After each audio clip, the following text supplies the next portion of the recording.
Bonjour les chefs de famille, j'espère que vous êtes en forme. C'est la rentrée scolaire, hein, on est dans le dédale des achats de fournitures, de vêtements, c'est ça, on est pas mal occupés, puis on regarde notre budget pour savoir si on est dedans. C'est ça, c'est un gros moment de dépense quand même, la rentrée. Puis peut-être que vous n'êtes pas prêts là à penser à ça, mais si c'est pas fait, puisqu'on est dans la rentrée puis qu'on prépare nos enfants à aller à l'école, puis dans le fond, c'est peut-être aussi le moment de discuter des régimes épargne-études. On s'est toutes posé la question. En fait, je pense que tout le monde qui a accouché dans les 2 semaines qui ont suivi, on s'est fait appeler par un représentant de régime épargne-études.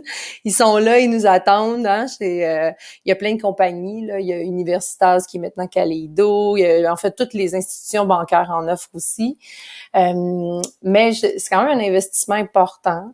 Je pense aussi que c'est un bon investissement. Ça fait partie des investissements qui sont très avantageux pour les familles, mais c'est ça, ça vaudrait la peine de prendre le temps de le démystifier. Puis Dominique s'est gentiment offert pour le faire avec nous. Allô Dominique, ça va bien?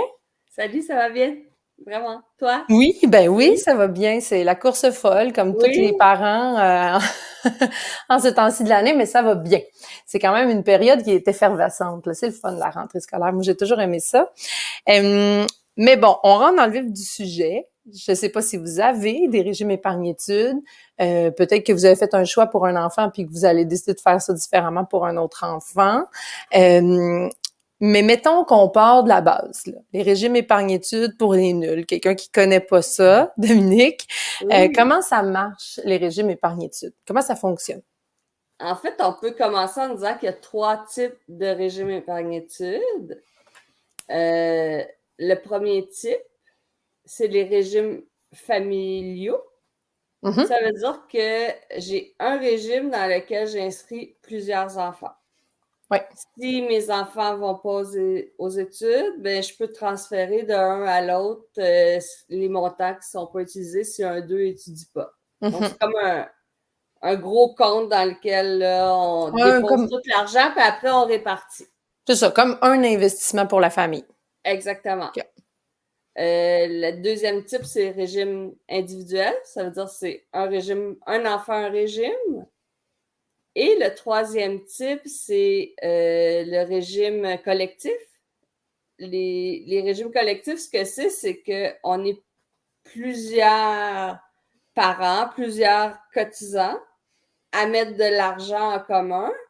Puis je dirais, là, pour garder ça simple, ben, si un enfant n'étudie pas, je reprends pas la plus-value va aller à d'autres enfants, mais c'est pas des enfants de mon choix, c'est pas mes enfants à moi, c'est des Mhm. enfants qui sont nés dans les mêmes années.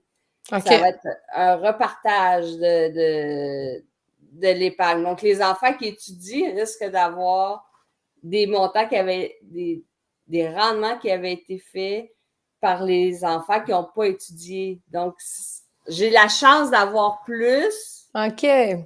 Quand tu parles si de rendement, en fait, tu parles de l'argent que le gouvernement met. Donc, mais puisque, plus les rendements sur cet argent-là aussi. Là, les fait que rendements sur les l'intérêt investissements. d'un Mais c'est pas moi régime, qui va les gérer. C'est ouais, je comprends. vraiment là, le régime là, qui va gérer. Dans les deux autres types de régimes, je choisis mon genre de placement. OK. Fait que l'intérêt d'un régime collectif, parce qu'honnêtement, je savais même pas.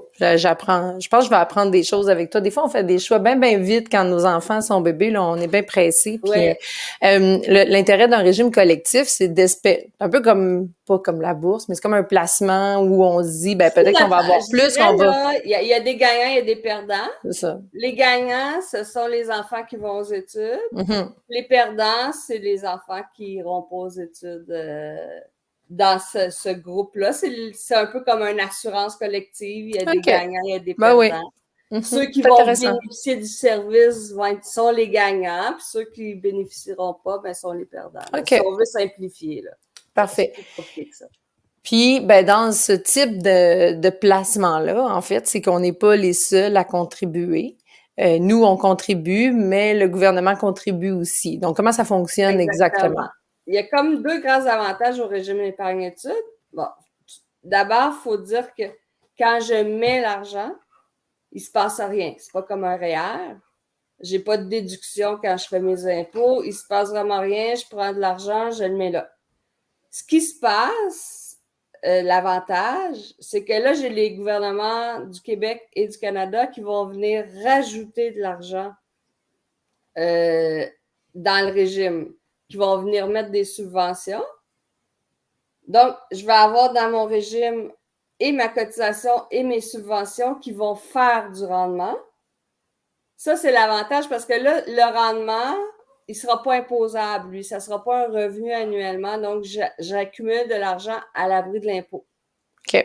Au moment où mon enfant va aller aux études, ce qu'il faut savoir, c'est que la subvention, elle appartient aux cotisants. Ça veut dire que si moi, j'ai mis 500 $ dans le régime pour mon enfant, à tout moment, je peux reprendre mon 500 $.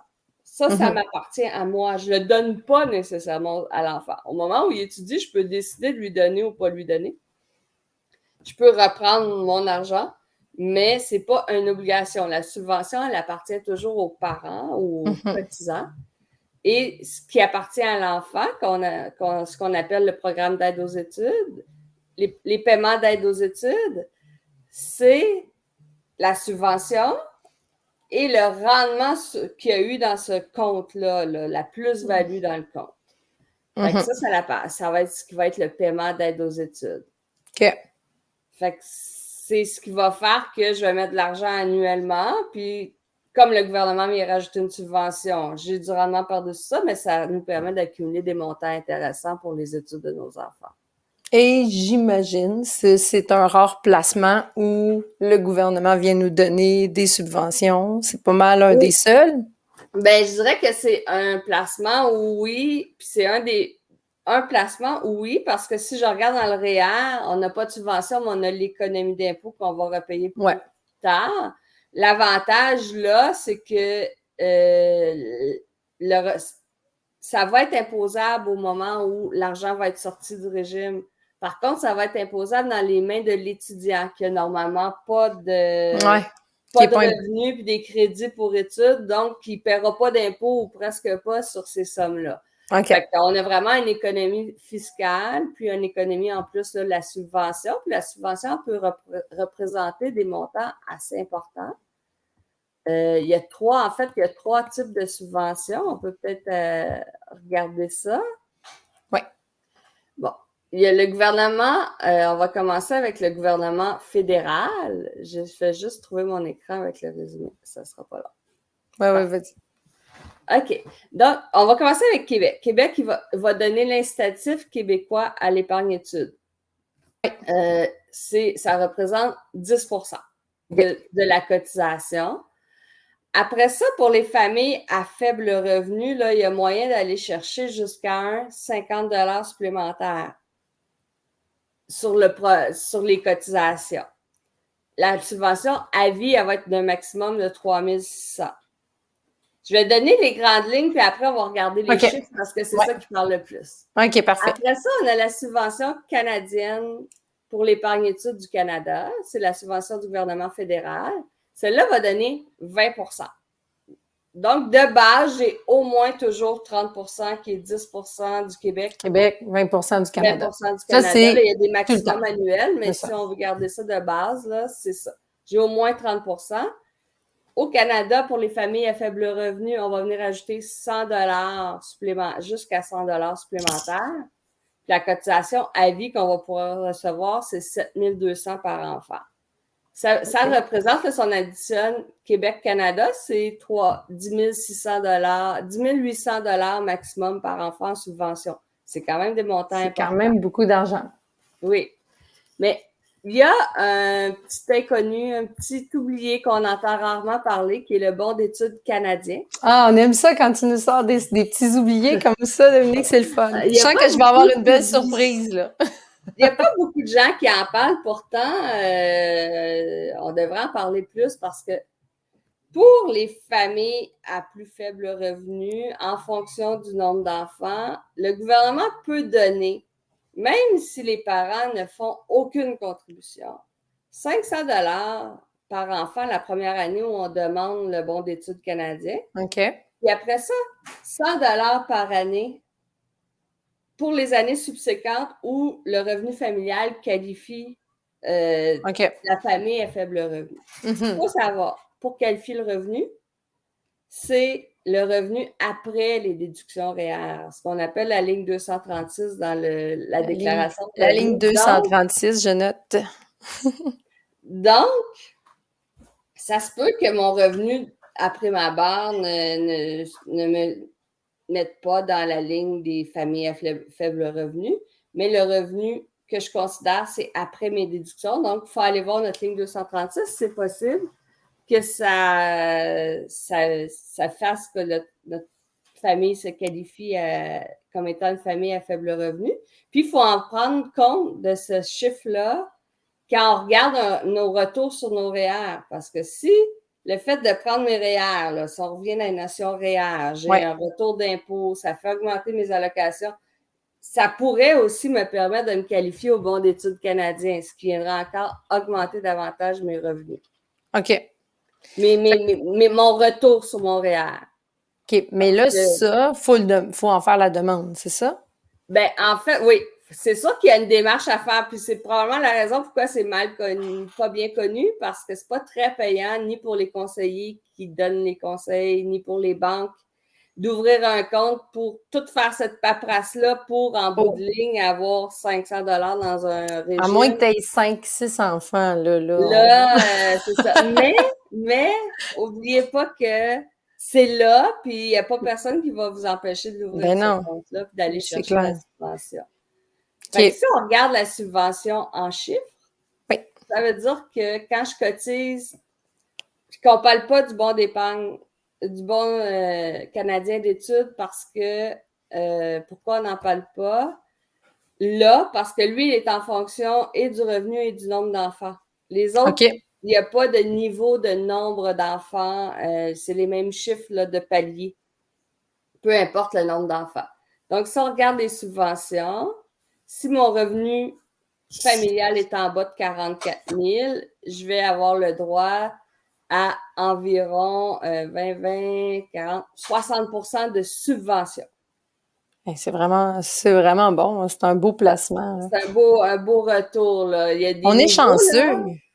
Oui, on est chanceux d'avoir un gouvernement là. qui nous donne, tu sais, dans le fond, ça fait partie du programme d'accès à l'éducation. Là, ce qu'ils cherchent à faire, c'est de s'assurer que tout le monde puisse aller à l'école, parce que, c'est vraiment une chance qu'on a. Là. Fait que. Mais, tu sais, ce qu'il faut pas oublier aussi, c'est que cet argent-là, là, oui, le gouvernement nous donne l'accès à l'éducation. Mais cet argent-là, là, elle peut servir à n'importe quoi. Là. Cet argent-là, elle pourrait servir à mon enfant à s'acheter sa première maison. Ouais. En fait, il n'y a pas de lien entre le retrait et l'utilisation. OK. En fait, je veux pas t'interrompre dans les subventions que tu allais énumérer, mais je pense qu'après, justement, tu peux peut-être nous parler de qu'est-ce qui arrive si mon enfant va pas à l'étude, parce que c'est intéressant là, ce que tu nous dis. Là. Fait que dans le fond, en bas de 44 000, en bas de revenu de 44 000, c'est ça, 60 %. OK. Là, il y a des niveaux. Si on passe à 49, à 89, là, on va aller, je dirais, il y a un niveau à 60. Après ça, on peut tomber à 30, à 40. Mais tu sais, ça va changer selon nos revenus, la subvention qu'on va pouvoir obtenir. Puis maintenant, si on tombe dans le bon d'études canadien, si je prends une famille qui a 1 à 3 enfants, s'ils font moins que 49 000 de revenus, ben, ils vont avoir le droit à 500 $ par enfant sans aucune obligation de leur part. Ils ne sont pas obligés de mettre de l'argent dans le régime. OK.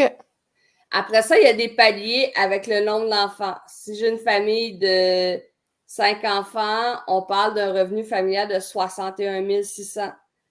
Si on a un revenu familial de 61 600, on va avoir le droit à 500 $ par enfant. OK. Puis ça s'applique à énormément de familles, à des familles, des fois qu'on connaît, même si ce n'est pas nous. Malheureusement, c'est de l'information qui ne se rend pas, puis ça aide vraiment les familles à plus faible revenu. Puis on le sait que pour les enfants, d'avoir de l'argent de côté pour leur étude, c'est un incitatif à aller à l'école. Puis pour certaines familles à faible revenu, puis Ben pour l'éducation, c'est un moyen de se sortir de la pauvreté. Hein. C'est Mais clair. malheureusement, c'est pas très publicisé, ce bon d'études canadien-là là, pour les études. Cette gratuité-là, là, c'est vraiment une gratuité, là, celui-là. Mais juste une petite parenthèse, là, si on veut aller chercher ce bon d'études-là, est-ce qu'on doit absolument faire affaire avec un conseiller financier ou c'est assez facile à faire? Est-ce Ben, que ça ces peut être formulaires-là? tu sais, toutes les banques offrent un régime OK. d'épargne-études. Fait que dans le fond, on appelle notre On conseiller. Si on ouvre a un déjà. compte régime épargne-études. C'est ce OK. qu'il faut faire. Puis une fois qu'on ouvre le compte, là, du côté pratique, là, moi, j'ouvre le compte. Puis c'est l'institution auprès de laquelle j'ouvre le compte qui me fait remplir les formulaires pour demander les subventions du gouvernement. C'est eux qui envoient ça au gouvernement, puis qui reçoivent dans le compte les subventions. Fait OK. on peut voir là, un petit peu le lien. Là. C'est sûr que c'est beaucoup de formulaires pour des comptes qui ne sont pas ultra payants pour les institutions, là, malheureusement. Fait que ça vaut la peine d'aller poser la question parce que ça se peut qu'ils ne nous l'aient pas offert. C'est ça que tu nous dis. C'est très possible qu'il ne l'ait pas offert. OK. Fait qu'on va s'informer pour être sûr qu'on l'a eu, tout le monde.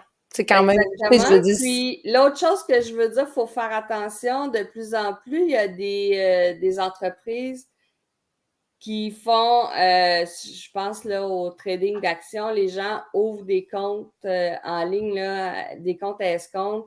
C'est des entreprises canadiennes où on peut faire du trading, mais ils ne sont pas inscrits pour la subvention du Québec. OK. Ces entreprises-là, ils vont ouvrir un régime d'épargne-études, mais ce n'est pas un fournisseur officiel pour la subvention du Québec. Donc, si on ouvre le régime épargne-études, on va perdre la subvention du Québec parce qu'eux ne s'occupent pas de ce volet-là. Fait qu'il faut bien choisir un fournisseur de régime épargne-études qui est inscrit au Québec et au Canada. Fait que c'est une question. Vous êtes nouveau, là, vous ouvrez un nouveau compte. Une question qu'on pose rapidement, c'est s'ils sont inscrits autant au fond et Canada. Québec-Canada, puis on demande le bon d'études canadienne. Oui. Bon d'études canadien, pardon. Exactement. Ouais. En fait, là où il y a, pourquoi je dis on le demande, c'est que normalement, si je veux mettre de l'argent dans le régime, j'ai le réflexe d'aller peu importe où, puis de dire je veux un régime d'épargne-études. Puis là, ils vont faire toutes les demandes. Mais le réflexe qu'on n'a pas, c'est si je n'ai pas d'argent à mettre dans le régime, mais que je suis éligible au bon d'études canadien, bien, il faut que je me rende à l'institution, que j'ouvre quand même le compte pour qu'ils puissent demander la subvention. Oui, je comprends.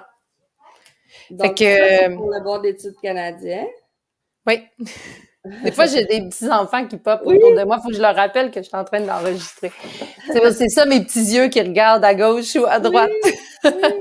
Ouais, fait que oui, super. Donc, là, on a parlé des subventions. Je sais pas si tu as fait le tour au niveau des subventions. Les subventions, c'est fait. OK. Mais qu'est-ce qui arrive quand c'est le temps de prendre le régime? Là, nos enfants sont rendus à l'âge, c'est loin encore dans l'avenir pour la plupart d'entre nous, mais nos enfants ont terminé le secondaire et se lancent dans des études post-secondaires. Comment ça se passe si j'en ai qui justement font des études plus longues que d'autres? Il y en a qui ont juste décidé de pas aller aux études. Tu nous parlais tantôt qu'on peut l'utiliser autrement. Donc, quelles sont les possibilités, en fait? En fait, je vais donner les grandes lignes parce qu'il y a beaucoup de spécifications, mais les grandes lignes.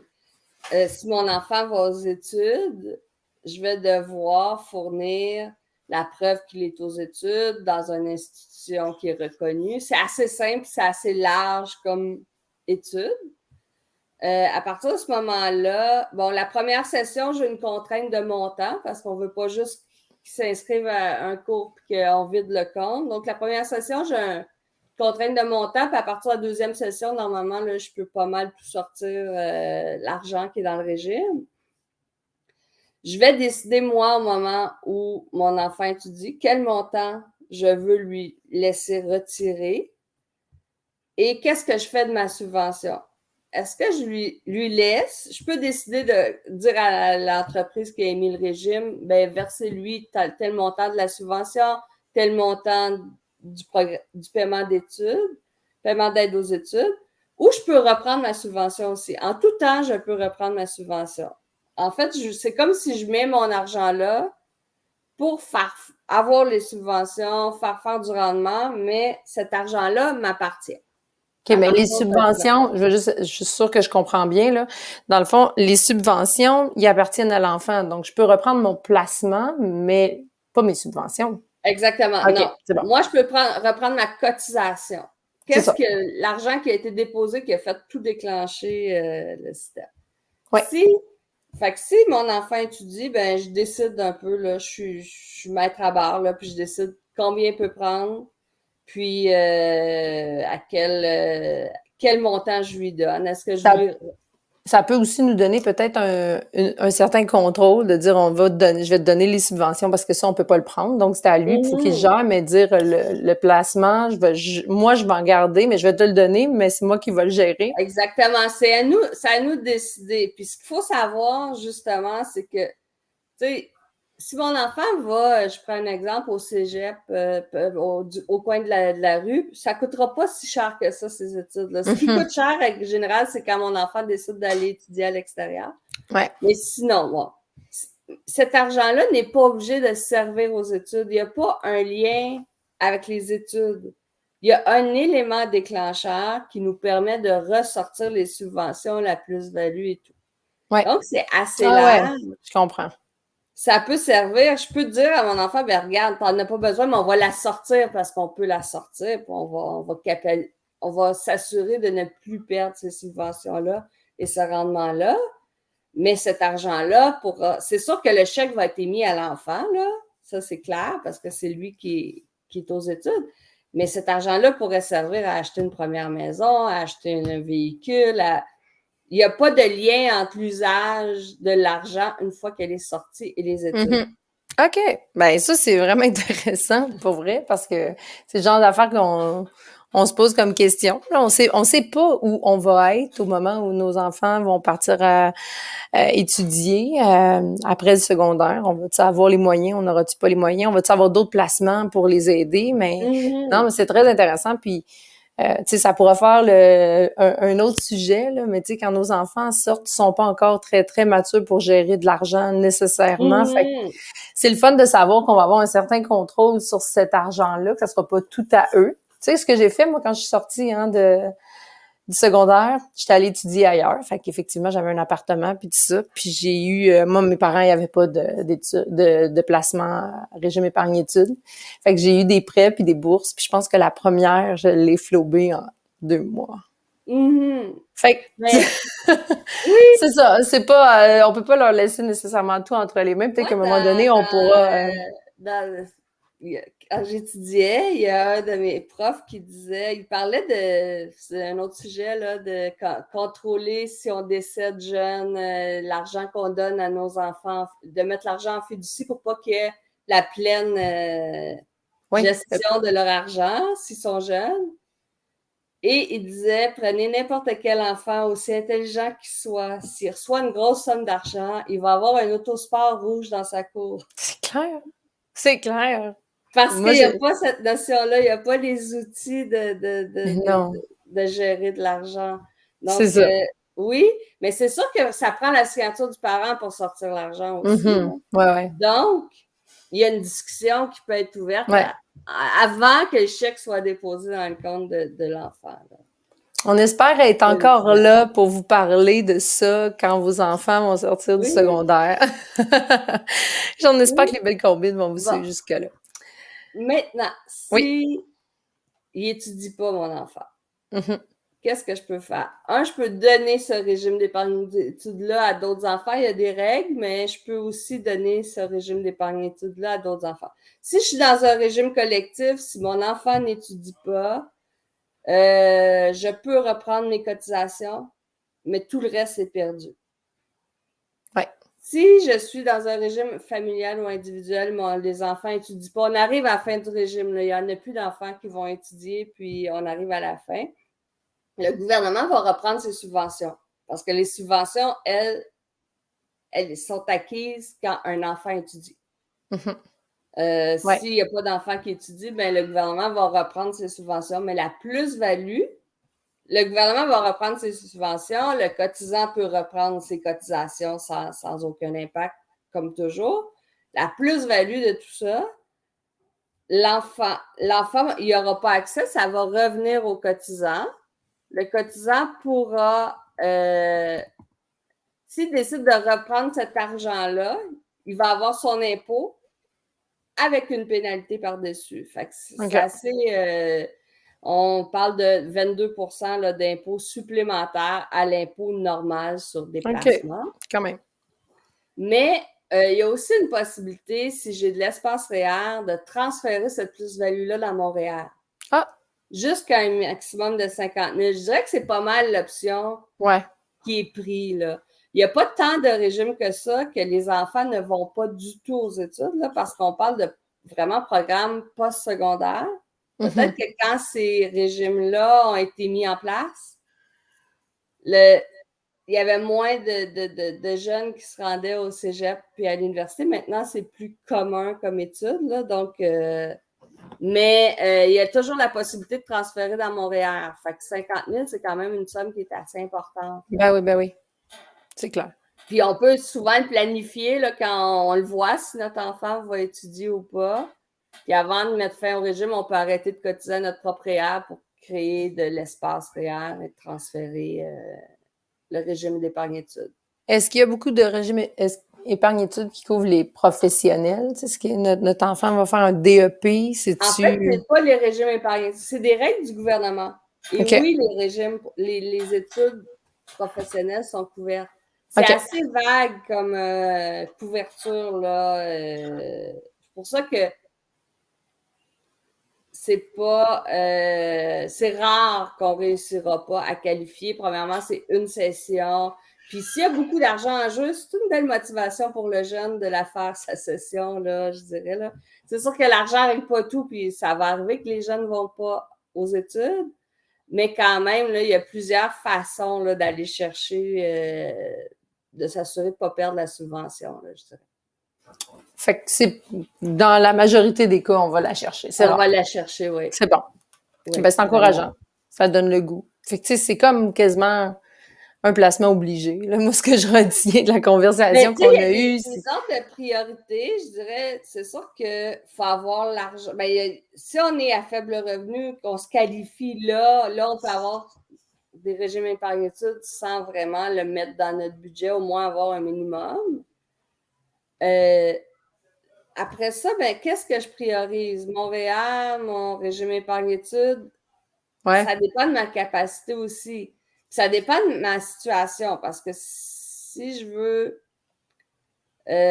comparer quelqu'un qui a un revenu assez élevé, le retour sur le REER de 50 % est très intéressant, ou de 40 ou de...